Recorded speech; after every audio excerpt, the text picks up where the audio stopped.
Bonjour. Pour notre premier cours, nous allons parler de différentiel. C'est un concept nouveau pour vous. En NYA, vous allez parler de dérivés. Et là, nous allons parler de différentiel. Et c'est notre introduction au cours de calcul intégral. Alors, pour commencer, il faut absolument faire la différence. Il faut savoir c'est quoi la variation exacte d'une fonction. Donc, dans ce graphique, je vous présente une fonction que j'ai choisie et son graphique est donné en vert. C'est la fonction f de x égale à x2 plus 1. Et puis, j'essaye de faire bouger mon x de la valeur 1 à la valeur 1.5. Qu'est-ce qui arrive? Quand x se déplace de 1 à 1.5, ben, la valeur de la fonction, elle va bien sûr être différente, elle va changer. Et delta y veut dire que je cherche la variation de la fonction. Alors, graphiquement, qu'est-ce que delta y? Ou bien, on peut noter aussi delta f pour dire la variation de la fonction lorsque x bouge de 1 à 1.5. Alors, quand x égale à 1, la valeur de la fonction est donnée ici. f de 1 est ici. Et quand x vaut 1.5, la valeur de la fonction, c'est f de 1.5. Alors, la variation de la fonction, c'est tout simplement f de 1.5 moins f de 1. Et donc, c'est ce qui est représenté en pointillé en vert ici. Donc, ce qui est en vert. Alors, regardez, là, le x, il varie de 1 à 1.5. Si la valeur de x augmente, la variation augmente, vous voyez que ce qui est en pointillé va augmenter. Et quand le x diminue, la valeur va aussi diminuer. Donc, je rappelle encore, techniquement, qu'est-ce qu'on fait? On calcule f de la nouvelle valeur moins f de l'ancienne valeur et ça donne un nombre. Alors, des fois, il n'est pas possible de calculer la valeur exacte de cette variation parce qu'on s'entend bien que 1.25, c'est une valeur exacte de la variation de la fonction f. Alors, quand on n'est pas capable de trouver des valeurs exactes en mathématiques, on pense à approximer ces valeurs. Donc, au lieu de calculer delta f et avoir une valeur exacte, on essaie d'avoir une valeur approchée, une valeur approximée. Mais qui dit approximation dit aussi erreur. Donc, on veut essayer d'approximer pour avoir et se tromper le moins possible, si vous voulez. Le calcul d'erreur ne fait pas partie de notre cours, mais sachez qu'il y en a une quand on approxime. Alors, première chose, il faut essayer de comprendre quelle est la différence entre delta y et la quantité que je vais appeler dy. Donc, je reprends la même fonction et delta y, alors regardez, le dy, donc là, on s'intéresse, notre point de départ, c'est le point 1 par exemple, et la valeur de la fonction, c'est f de 1 qui est 2 pour la fonction que j'ai prise, c'est-à-dire la fonction x carré plus 1. Et là, c'est x égale à 1. Ici, c'est l'axe des x. Bon, alors, dy, c'est quoi? C'est-à-dire je mesure la variation d'une fonction, mais pas de ma fonction f. Ça, c'est la fonction f. Je mesure la variation de la tangente à la fonction f au point 1. La droite qui est en haut rouge, c'est la droite tangente. Et la droite tangente, son équation, c'est y égale mx plus b, où m est la dérivée de la fonction f. Donc, ce qui est en rouge, c'est la tangente. Et donc, dy, c'est quoi? C'est une variation de la valeur de la tangente.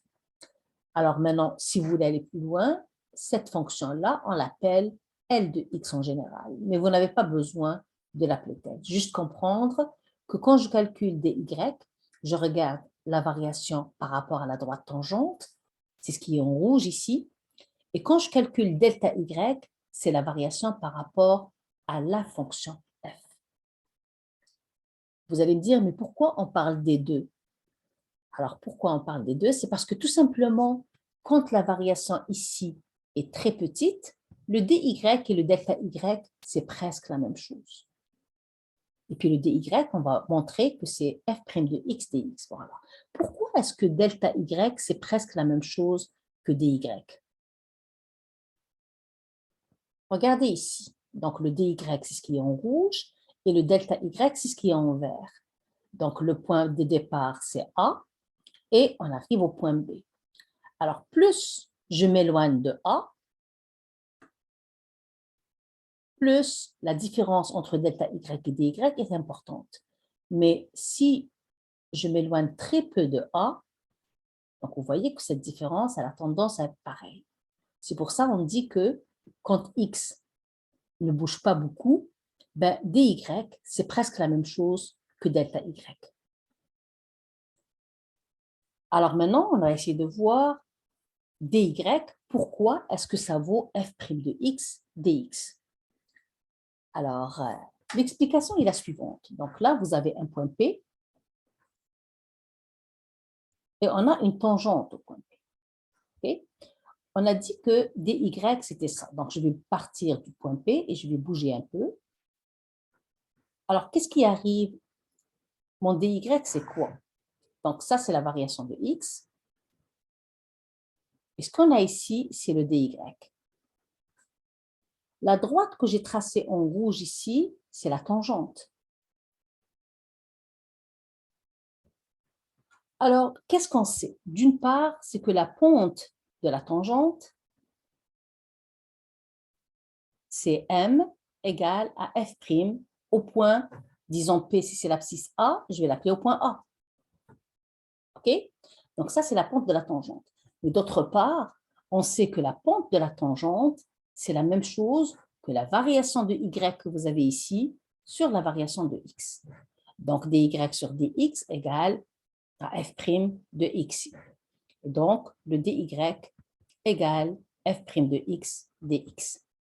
Donc, faites attention, dy, ce n'est pas la dérivée, mais la dérivée me permet d'avoir dy. Une autre question se pose, est-ce qu'on peut toujours avoir une bonne approximation? C'est-à-dire, est-ce que j'ai toujours le droit d'écrire delta y, c'est presque dy? Là, je pense que vous l'avez compris.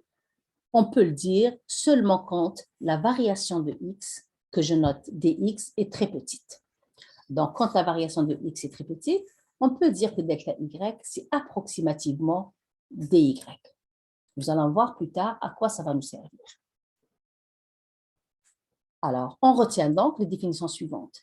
Pour une fonction y égale à f de x, on définit la différentielle de la variable indépendante, c'est-à-dire quand on écrit x, c'est la même chose que delta x.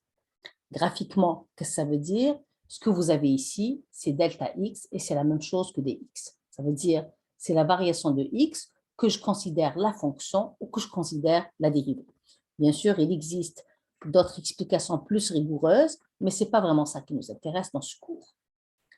Alors, le deuxième point, c'est que la différentielle d'une fonction, quand vous avez y égale à f de x, alors, si vous allez avoir la différentielle de la fonction dy, c'est f' de x dx. Ce que ça cache, c'est que dy est aussi en fonction, mais on ne va pas aller aussi loin en la matière. Donc, la différentielle, c'est f' de x. Et donc, si on veut la différentielle de f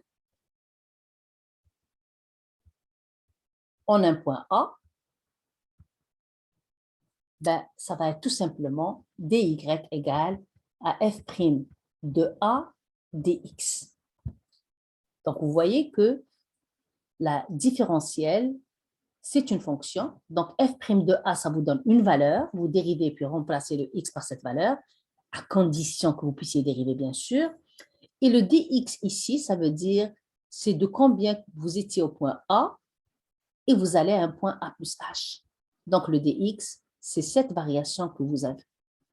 Donc, c'est un h si vous voulez. Parfait. Après ces explications, vous devez poser la question, mais qu'est-ce qu'on attend de moi? Ben, on attend de vous deux choses.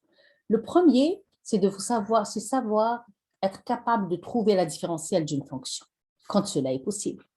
Alors, qu'est-ce que ça veut dire quand cela est possible? Ça veut dire, c'est quand vous êtes capable de dériver, c'est quand la dérivée existe. Donc, pour vous, ça se résume à savoir dériver. Bon, ça, c'est le premier point. Le deuxième objectif, vous devez savoir utiliser la différentielle pour approximer la valeur d'une fonction. Donc, l'outil de base dont vous aurez besoin, c'est de dire que delta y, c'est presque la même chose de y, de dy, quand on ne bouge pas beaucoup la valeur de x. Alors, pour commencer, on va travailler le premier objectif.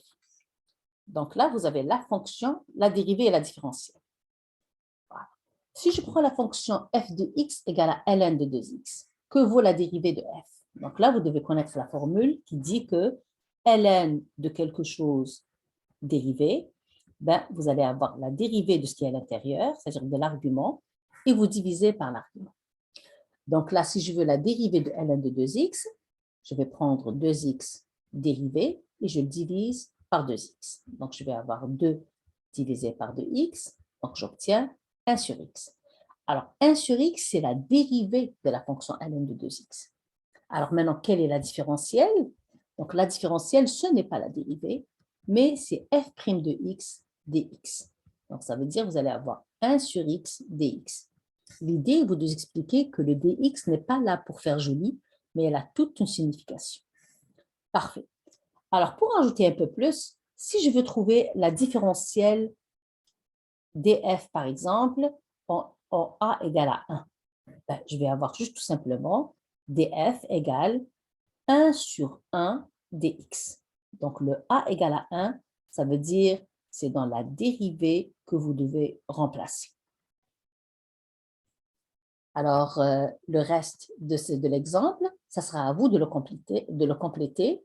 Et l'objectif est clair, c'est il faut que vous vous rappeliez les formules de dérivation.